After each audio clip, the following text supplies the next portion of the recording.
August 24th, 1940.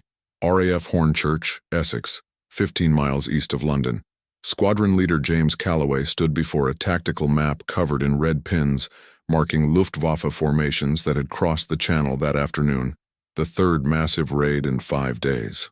Around him, exhausted pilots listened to the evening briefing with the hollow-eyed fatigue of men who had flown 4 sorties that day and knew they would fly 4 more tomorrow if they survived that long. The mathematics were brutal and undeniable. Fighter Command possessed roughly 650 operational Hurricanes and Spitfires, defending Britain against the Luftwaffe's 3,000 aircraft. German bombers struck in formations numbering hundreds, escorted by fighters that outnumbered defending RAF squadrons 3-1. British pilots scrambled, climbed to intercept altitude, engaged in desperate combat, landed to refuel and rearm, and scrambled again. The cycle repeated from dawn until darkness made flying impossible, 7 days weekly. Bleeding experienced pilots faster than training could replace them. Calloway had been flying fighters for 11 years, had studied tactics at RAF Staff College, understood aerial combat through hundreds of hours in Hurricanes and Spitfires. But standing before that map, calculating attrition rates and replacement schedules, he knew Britain was losing.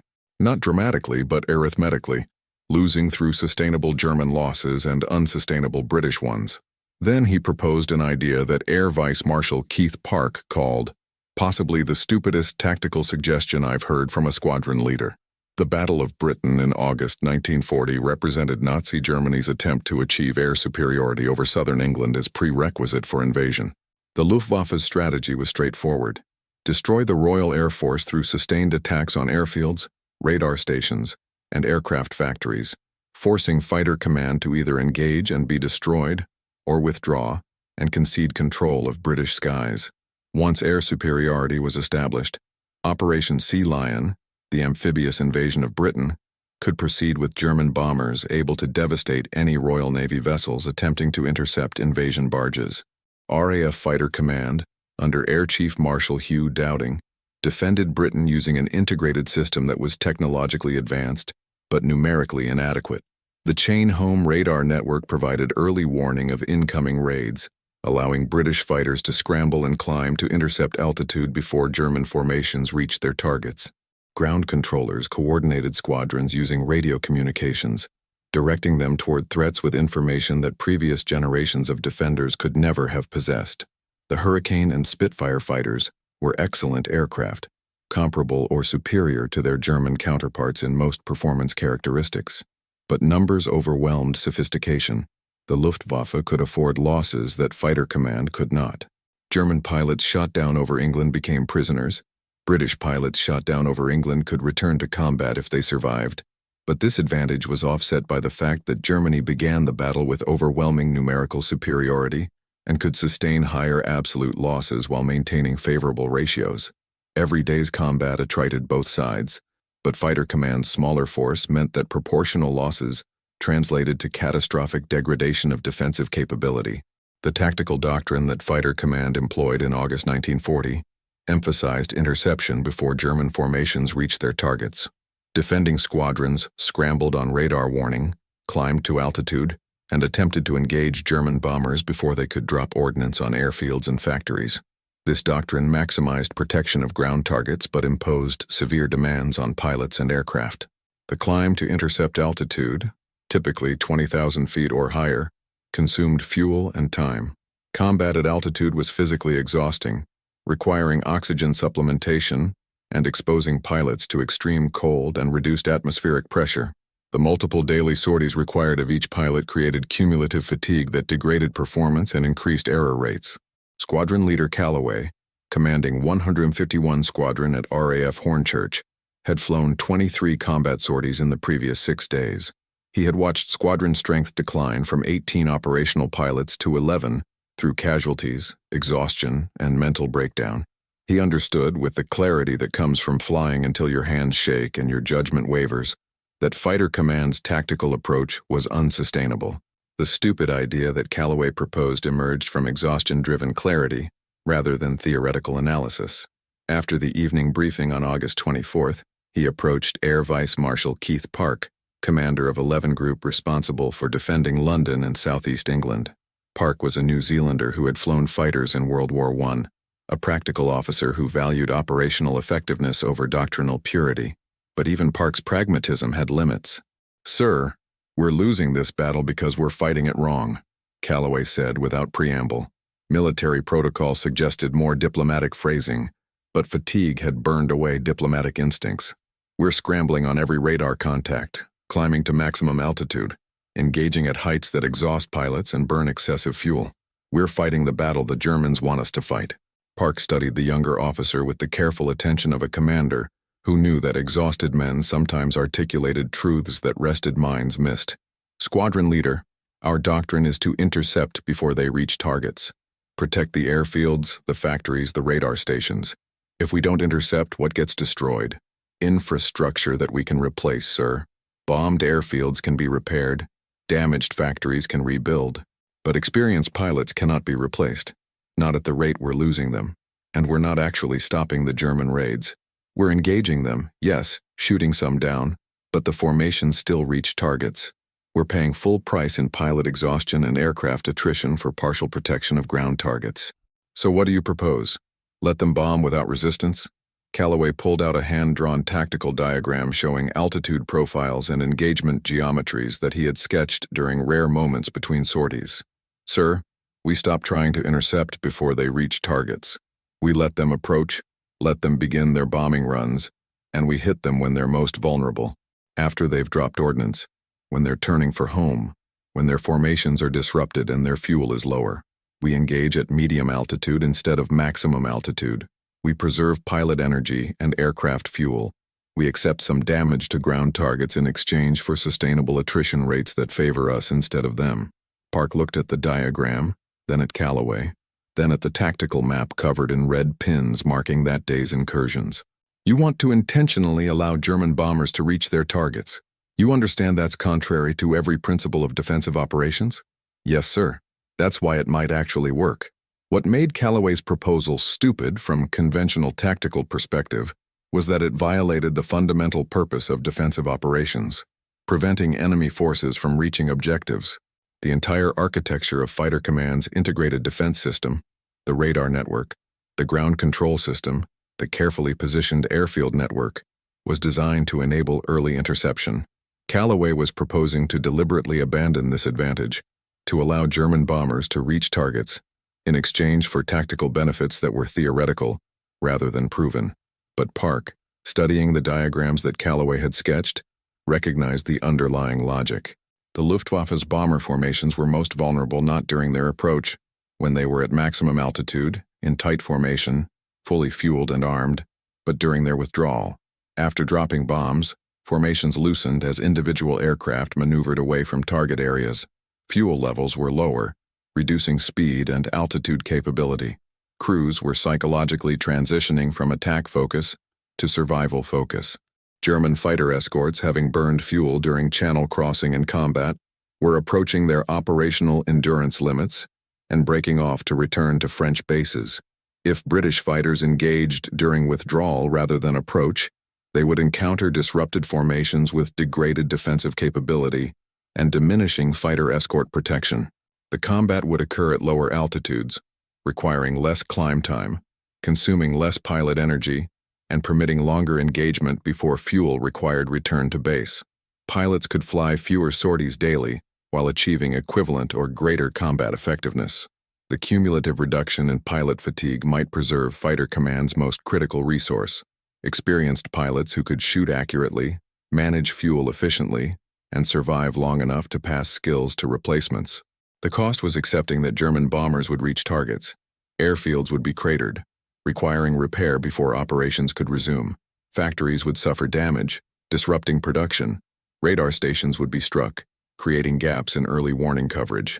But these were material resources that Britain's industrial capacity could replace. Experienced fighter pilots, by contrast, required hundreds of training hours to develop and months of combat experience to become truly effective. Fighter Command was losing experienced pilots at rates that training establishment could not match. Calloway's proposal was stupid if the objective was minimizing immediate damage to infrastructure. It was potentially brilliant if the objective was winning a sustained attrition campaign, by husbanding irreplaceable human resources while accepting loss of replaceable material resources. The question was whether Air Vice Marshal Park possessed the institutional courage to implement tactics that contradicted established doctrine and would certainly generate criticism from superiors who measured success by how much bombing damage Britain suffered rather than by pilot survival rates. Park made a decision that reflected both desperation and pragmatic calculation. He authorized Callaway to implement the modified tactics with 151 Squadron on an experimental basis, a single squadron testing unorthodox methods, while the rest of 11 Group continued conventional interception doctrine. If Callaway's approach failed catastrophically, the damage would be contained. If it succeeded, evidence could support broader implementation. The first test came on August 26th, when radar detected a large German formation approaching from the southeast. Approximately 100 aircraft heading toward Hornchurch and surrounding airfields. Standard doctrine required that 151 Squadron scramble immediately, climb to 25,000 feet, and attempt interception before the Germans reached their targets. Instead, Callaway kept his squadron on the ground. The decision required extraordinary discipline as controllers radioed increasingly urgent demands that 151 Squadron scramble. Callaway, monitoring raid progress on radio while his pilots sat in cockpits with engines cold, watched German bombers approach unchallenged. Other squadrons scrambled and climbed following standard doctrine, engaging German escorts at high altitude while bombers continued toward targets. Hornchurch took damage, bombs cratering one runway and destroying 2 hangars. The ground personnel, watching their base being bombed while a full fighter squadron sat idle, reacted with incomprehension that bordered on rage. Then, as German bombers turned for home after completing their runs, Callaway ordered scramble. 151 Squadron lifted off from the undamaged runway, climbed to 15,000 feet, half the altitude of conventional intercepts, and positioned themselves across the German withdrawal route. They engaged bomber formations that had already loosened from tight defensive positioning, that were flying lower after dropping ordnance, whose fighter escorts were breaking off for return to base. The combat lasted 12 minutes. Callaway's squadron claimed 8 confirmed bomber kills and 4 probables, while losing 1 Hurricane with the pilot bailing out safely. The German formation, harassed during withdrawal by a fresh squadron at medium altitude, took additional casualties from running fights as stragglers fell behind main groups and became isolated targets. Standard intercept tactics that day, employed by other squadrons, resulted in 17 confirmed kills across 6 squadrons, but cost Fighter Command 9 aircraft and 7 pilots. Callaway's modified approach achieved 8 kills with 1 squadron and 0 pilot losses. The efficiency ratio was dramatically better, though the cost was visible in cratered runways and burning hangars at Hornchurch, damage that would require 3 days to repair fully. The tactical debate that Callaway's experiment ignited exposed fundamental tensions within RAF Fighter Command about the meaning of victory and the acceptable costs of defensive operations. Air Chief Marshal Dowding, briefed on the August 26 results, faced competing pressures that reflected different strategic philosophies. The conventional view, held by many senior officers and political leaders, measured defensive success by damage prevented. By this metric, Callaway's approach was failure. He had deliberately allowed German bombers to reach targets, accepting damage that earlier scramble might have prevented or reduced. The cratered runways and destroyed hangars at Hornchurch represented tangible losses that photographs documented and newspapers could report. The fact that Callaway's pilots remained alive and his aircraft remained operational was less visible and less emotionally compelling than burning buildings.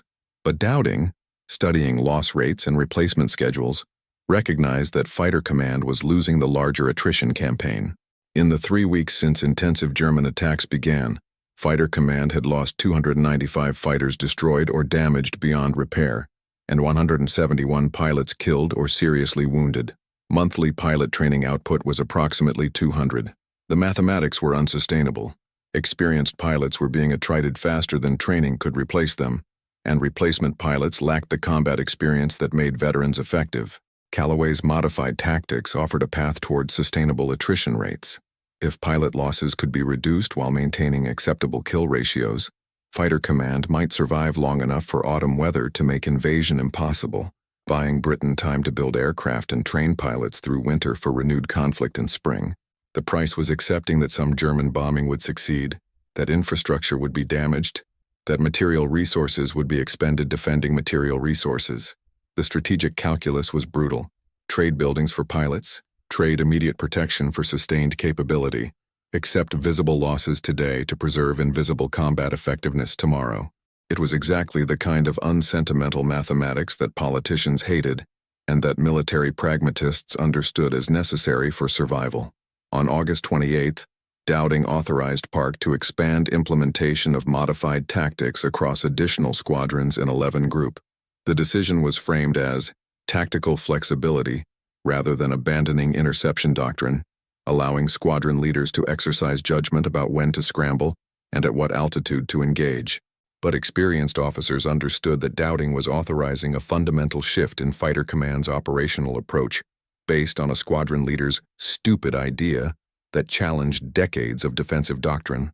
The Luftwaffe, observing changes in RAF defensive patterns, initially interpreted delayed scrambles and medium-altitude engagements as evidence that Fighter Command was collapsing. German intelligence had predicted that British fighter strength would be exhausted by late August, forcing withdrawal of squadrons from forward bases to preserve remaining capability.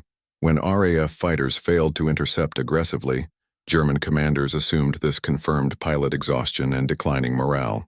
Reichsmarschall Hermann Göring, commanding the Luftwaffe, issued optimistic assessments to Hitler claiming that Fighter Command was on the verge of collapse and that air superiority would be achieved within 2 weeks. German bomber crews reported reduced fighter opposition during approach and attack phases, which intelligence interpreted as inability to mount effective defense. The reality that RAF fighters were deliberately husbanding resources and repositioning for more efficient engagement was invisible to German observation. This misperception led the Luftwaffe to intensify attacks in early September, launching larger formations against a wider array of targets including London itself. The escalation was intended to deliver the final blow against an enemy assumed to be nearly defeated. Instead, it exposed German bombers to the full effect of modified RAF tactics operating at scale. On September 7th, the Luftwaffe launched its first major raid against London, nearly 400 bombers escorted by 600 fighters, the largest formation yet assembled for attack on Britain. Fighter Command, following modified doctrine, allowed the formation to approach with minimal harassment. German bombers struck East London and the docks, causing extensive damage and heavy civilian casualties. British political leadership, watching London burn, questioned whether Fighter Command was still capable of defending the nation.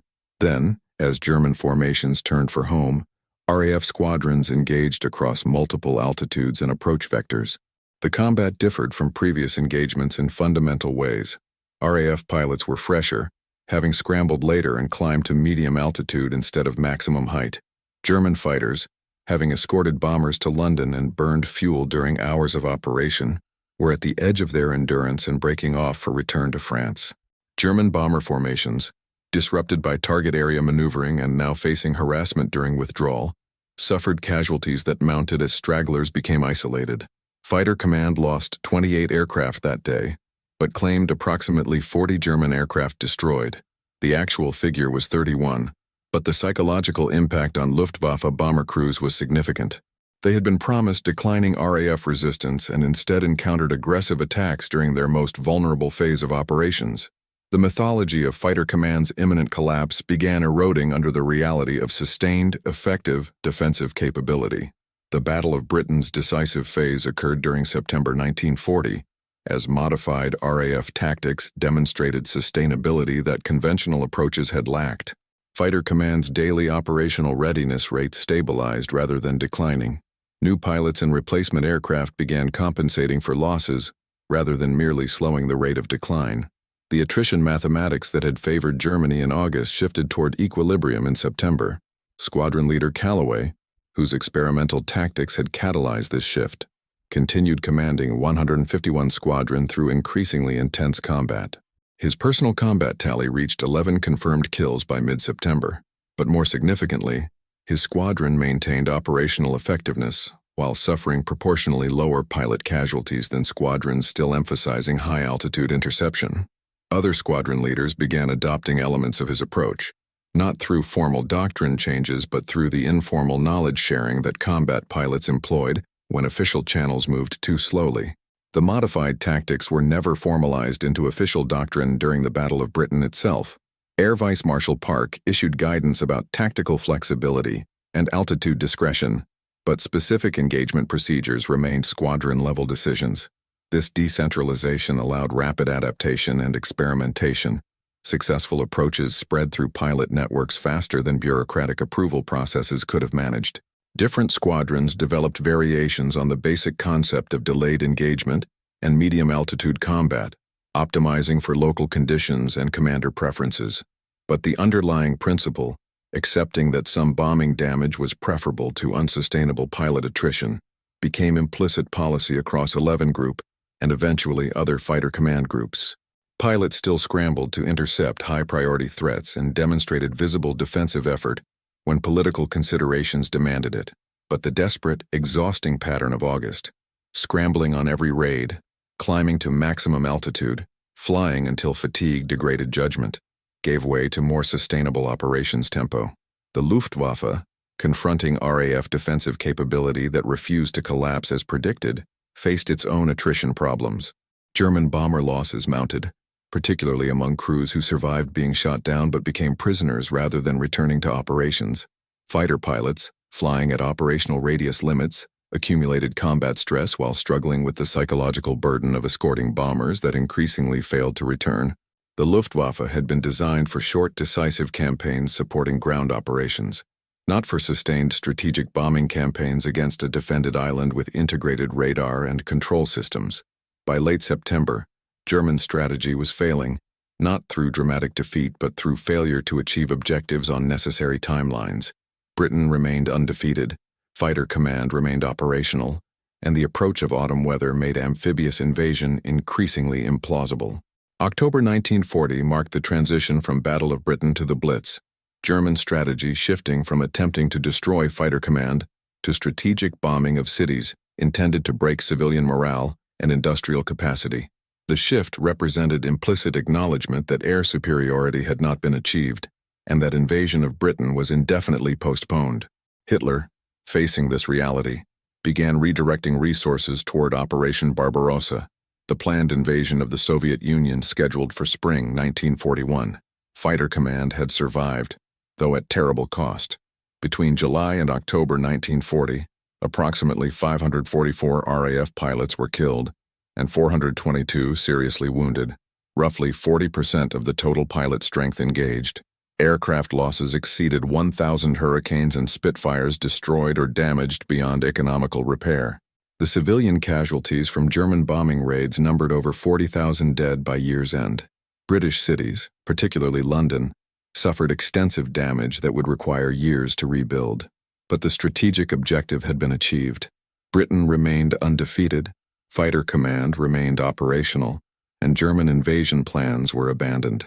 The modified tactics that Callaway had proposed, allowing some attacks to succeed in exchange for sustainable defensive operations, had contributed to this survival by reducing pilot attrition during the battle's critical phase.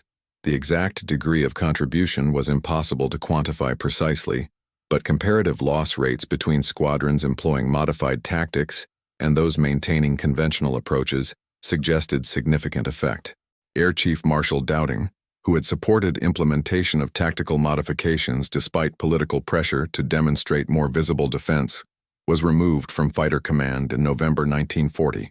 The official explanation cited age and the need for fresh leadership, but the dismissal reflected political dissatisfaction with his defensive approach and personality conflicts with other RAF leadership. The fact that his strategy had succeeded in preventing German victory mattered less than the visible costs, bombed cities and civilian casualties, that could be attributed to defensive choices. Squadron leader Callaway received a Distinguished Service Order for leadership during the Battle of Britain, but specific recognition for his tactical innovations was absent from official commendations. Military institutions are institutionally conservative, reluctant to celebrate unorthodox approaches, even when they succeed. The stupid idea that had helped preserve fighter command during its most desperate period was quietly absorbed into tactical knowledge without formal acknowledgement that it had contradicted established doctrine. The broader lesson, that defensive success sometimes requires accepting losses to preserve capability for sustained operations, remained implicit rather than explicit in RAF tactical thinking. The post-battle analysis, conducted by RAF Tactical Development Staff in late 1940 and early 1941, documented the effectiveness of modified defensive tactics with careful neutrality that avoided explicitly criticizing earlier approaches.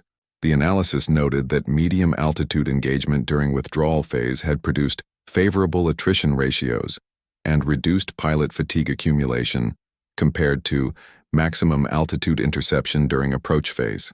The bureaucratic language concealed the fact that Callaway's stupid idea had been vindicated by combat results. But implementation of lessons learned was complicated by the fact that the Battle of Britain's unique circumstances, defending a small geographic area with integrated radar and ground control against a numerically superior force conducting strategic bombing from nearby bases, did not perfectly translate to other theaters.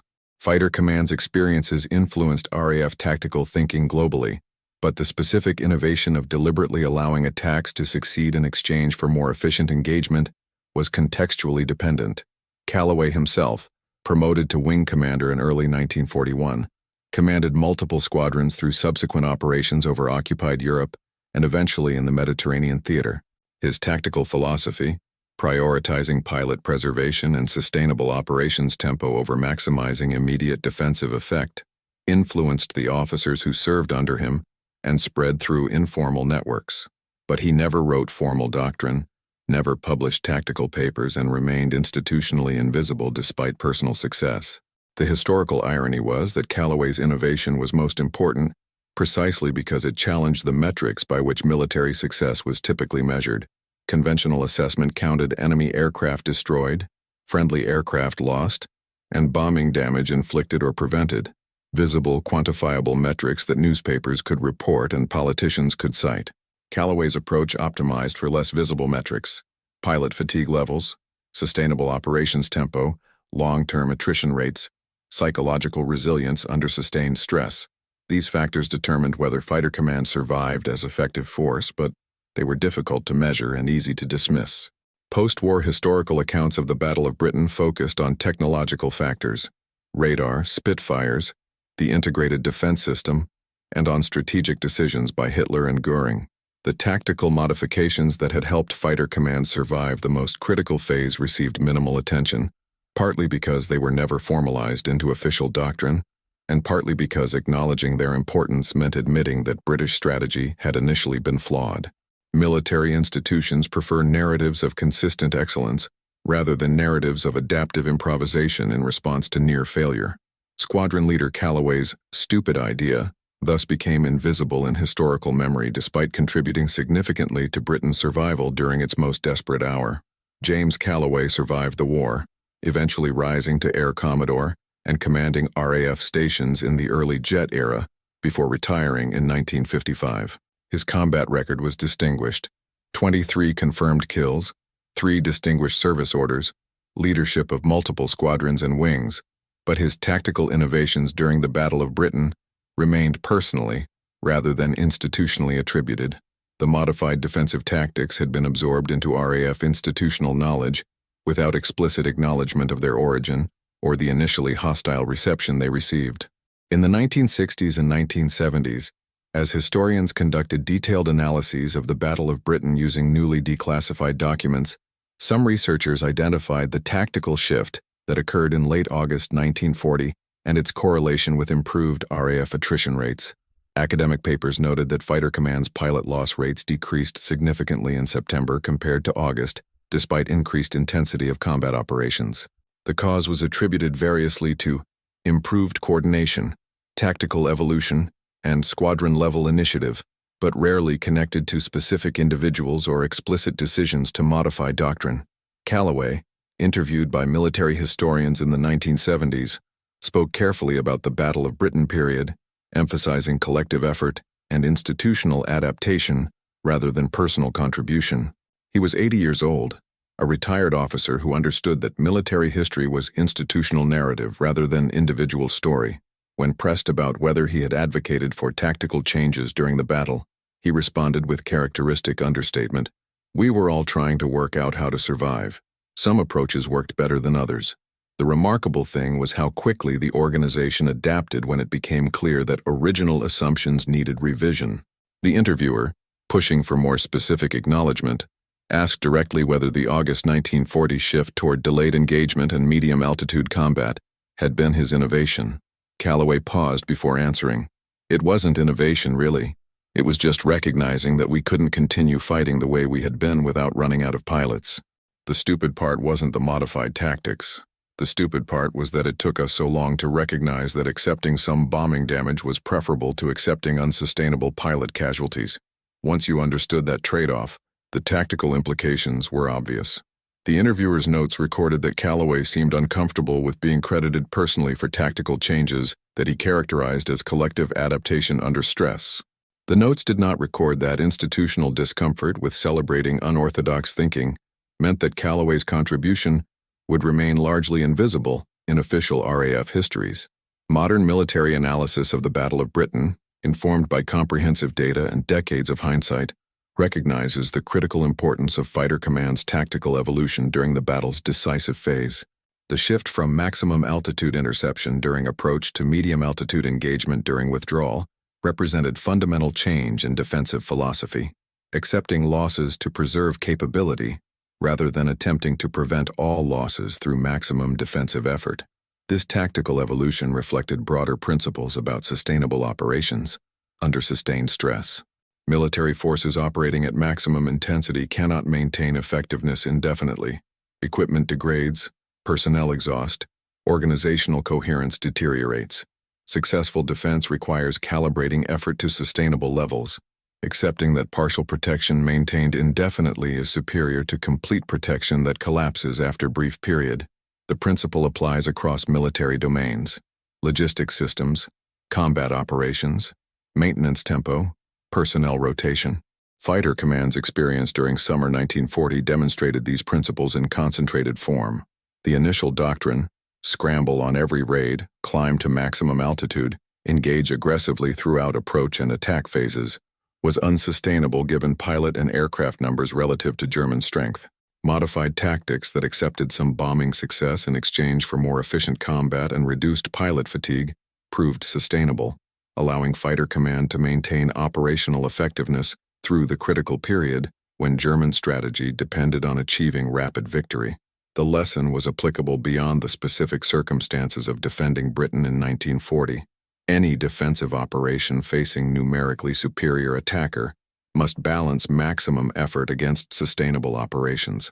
Any organization under sustained stress must calibrate response intensity to preserve long-term capability rather than exhausting resources achieving short-term objectives. The mathematics of attrition favor the side that can sustain operational tempo indefinitely over the side that operates at maximum intensity briefly before collapsing. Squadron leader Callaway's stupid idea was not actually stupid. It was adaptation to reality despite contradicting conventional wisdom. His contribution was recognizing sooner than institutional leadership that Fighter Command's initial tactical approach was leading toward defeat and proposing modification that prioritized sustainability over immediate effectiveness. The institutional resistance he encountered reflected natural organizational conservatism and the difficulty of accepting that established doctrine required fundamental revision. But the rapid adoption of modified tactics once their effectiveness became evident demonstrated that RAF Fighter Command possessed institutional flexibility to adapt under stress. This adaptive capability, willingness to modify doctrine based on operational feedback despite contradicting established principles, was itself a form of organizational resilience that contributed to British survival during the period when defeat seemed mathematically inevitable and victory required reimagining how defensive success should be measured. The revelation that emerged from Fighter Command's desperate summer in 1940 was not technological or numerical, but philosophical. That defensive success required accepting losses to preserve the capability to continue defending. This principle contradicted military and political instincts that measured success by damage prevented and failure by damage suffered. Squadron leader Callaway's contribution was articulating this uncomfortable truth and proposing tactics that implemented its implications despite the certain criticism that accepting any bombing damage would generate. The stupid idea was stupid only from the perspective of conventional defensive doctrine that assumed preventing enemy from reaching objectives was the paramount goal. From the perspective of sustaining defensive capability through extended campaign, the idea was pragmatically brilliant, trading renewable material resources for irreplaceable human expertise, accepting visible losses today to preserve invisible capability for tomorrow, calibrating effort to sustainable levels rather than burning out defending against every threat. The Battle of Britain was won not through heroic last stands or technological superiority, but through Britain's capacity to survive sustained assault long enough for German strategy to fail, through inability to achieve objectives on necessary timelines. Fighter Command's tactical evolution contributed to this survival by reducing pilot attrition during the most critical phase, allowing experienced pilots to remain operational through September, when Luftwaffe strategy reached its crisis point. The broader strategic lesson transcended the specific circumstances of summer 1940, that wars of attrition are won by the side that can sustain operations longer, rather than the side that achieves maximum intensity briefly, that accepting partial defense maintained indefinitely defeats complete defense that exhausts itself rapidly, that organizations under sustained stress must calibrate effort to preserve long-term capability rather than maximizing short-term effectiveness at cost of eventual collapse. Callaway's innovation was recognizing this reality sooner than institutional leadership and having the courage to propose tactics that implemented its implications, despite contradicting established doctrine and certain criticism. His contribution was invisible in immediate battle reports, difficult to quantify in post-war analysis, and largely absent from historical narratives that preferred technological explanations and strategic leadership stories over tactical adaptation by squadron commanders. But the pilots who survived September 1940, because they flew fewer sorties at sustainable intensity, rather than flying until exhaustion degraded their effectiveness, those pilots owed their survival partly to one squadron leader's stupid idea that challenged conventional wisdom about how defensive operations should be conducted. Air Commodore James Callaway died in 1983, having lived long enough to see the Battle of Britain canonized as Britain's finest hour, to witness multiple commemorations and historical reinterpretations, and to understand that his tactical contribution would remain largely invisible in official histories. He attended Battle of Britain anniversary celebrations, met with surviving pilots, and maintained the careful modesty of a career officer who understood that institutional narratives served organizational purposes that individual recognition might complicate. The modified defensive tactics that he pioneered were never explicitly credited to him in RAF official histories or tactical doctrine publications. The August-September 1940 shift in fighter command operations was documented as tactical evolution and squadron-level adaptation, passive constructions that avoided acknowledging that one officer's controversial proposal had catalyzed fundamental change in defensive approach. Military institutions prefer narratives where doctrine succeeds, rather than narratives where doctrine fails and must be improvised around. But among the pilots who flew under Callaway's command, among the squadron leaders who adopted his modified tactics after seeing their effectiveness, among the small community of combat veterans who understood the desperation of summer 1940, in this informal network his contribution was recognized and remembered. Veterans' reunions included quiet conversations about the stupid idea that saved fighter command, told with the black humor of men who had survived because someone challenged conventional wisdom when conventional wisdom was leading toward defeat. The broader lesson that Callaway's experience illustrated, that institutional doctrine sometimes requires challenge from practitioners who recognize that theory and reality have diverged, remained relevant across military domains and beyond. Organizations operating under sustained stress need mechanisms for rapid feedback and tactical adaptation, need to empower mid-level leaders to propose unorthodox approaches, need to overcome institutional conservatism quickly enough to respond to operational reality.